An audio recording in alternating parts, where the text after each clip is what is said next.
Hello, welcome back to Roy's Workshop, and today we have a slight electrical problem. Join us as we look into it.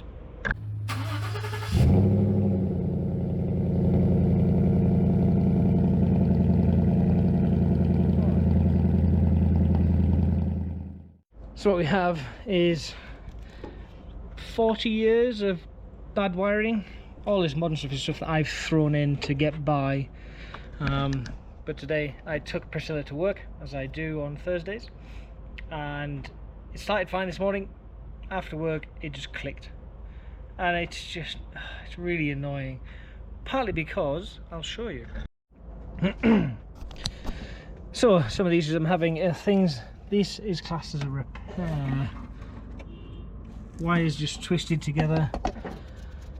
I mean, that was me, and it's not great. I know it's not great, but that I'm going to revisit back in the UK, because out here trying to get looms and stuff is really difficult.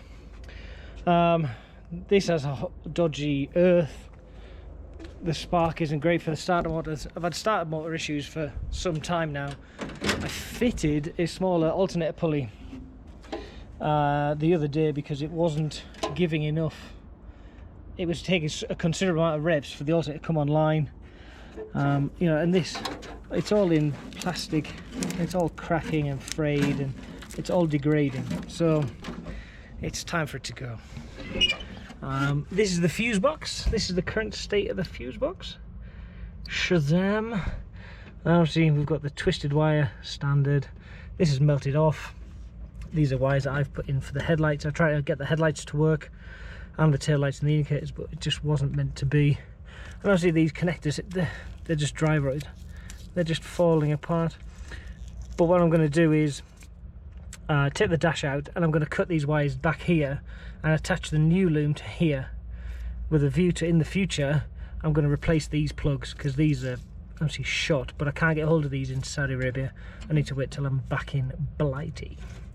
So today's mission is to strip out as much wiring as I can, all of the old wiring, and I still like to have it drivable, but to be honest, I've got the Discovery.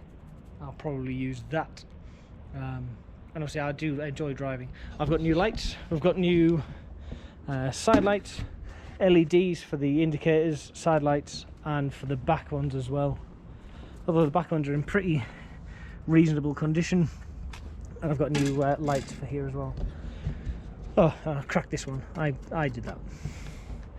So watch me as I make a start at stripping all the crap out. Battery out. It's a good start.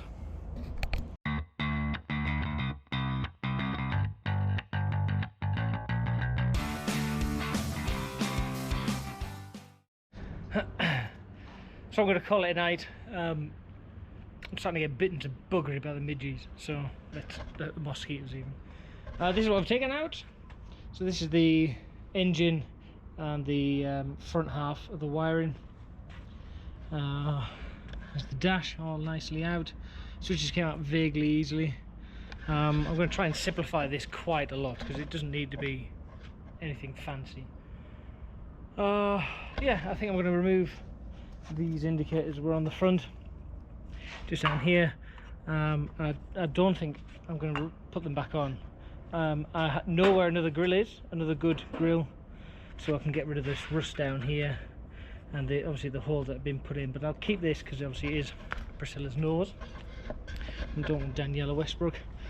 And down this side, it's much the same really. Obviously the sockets there, they're going to come out. I'll redo them properly. And most of this wiring, this is for the sockets, this is for the LEDs that I have underneath, for here and for the two on the back. What else have we got? I think these must be the feeds to the lights in the rear. I'm going to try and keep this in vaguely good condition, because what I have, in fact, let's go inside and I'll show you what I have. Oh, actually the lighting in here is not too bad. I'm in a hotel room, and like any hotel room, the thing's crap. Anyway, so this is what I have.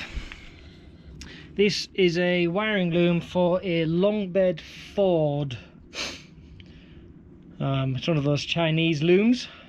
I've used these before in my Opel Manta. She has one in her. And everything works fine. It works great. Everything, what I like about these is that everything's labelled. Right rear turn, presume it was left rear. And what I've done is I've already gone through this and sort of marked it up, so this will all be rear lighting. This is rear side lights just fallen to pieces. And then we've got other ones. What's that one? Cigarette lights, that's under the dash. That's under the dash. Not required. Not required. Engine, so that'll be coil to the dizzy and what have you. Oil pressure light. Headlight, no, that's a different one. One of these will be headlights. Engine bay, that's probably alternator exciter, alternator feed, and what have you. So that's the engine bay. I don't know what these are for. Oh, these are for the column.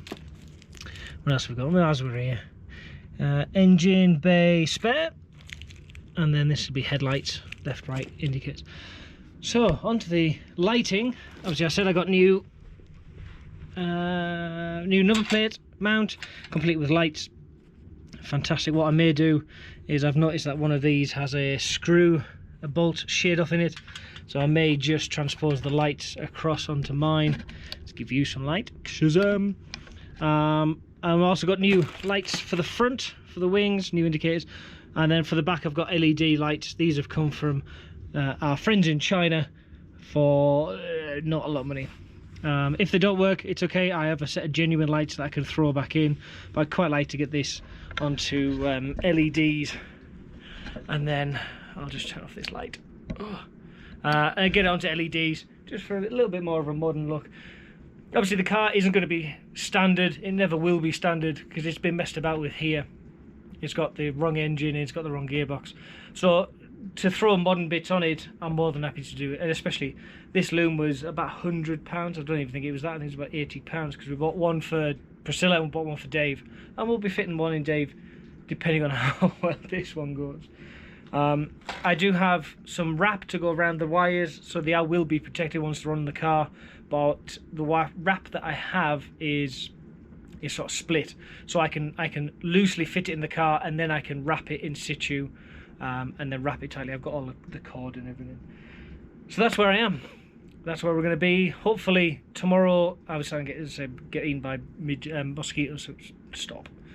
Tomorrow I'll take out the rear lights, take out all the wiring, take it all out of the chassis, and then I'll start hanging this. I think this is going to go hopefully in the same place the old one was, give or take. It may hang for a little bit, it might not be mounted properly until I get back to the UK where I can fabricate my own mount, because yeah, trying to get quality work out here, and I stress quality, isn't the easiest. Everyone does stick welding and it's not the best. It holds, but I prefer it to be, yeah. Anyway, I'll end this one here. Thank you so much for watching. Stay safe there. If you've got any questions about anything to do with Saudi Arabia or off-roading or FJ's spares capability, we can get the spares, roughly. Let me know. I know I'm butchering up an old loom, but it's knackered. It really is knackered. I lost rear indicators not long after we bought it. We lost rear brakes not long after we bought it. In fact, the brakes stayed on. It was just, yeah, let's just pull it all out, start afresh-ish, and we can obviously modify this easier. So, yeah, thanks for watching. Stay safe out there. Take care. Bye now.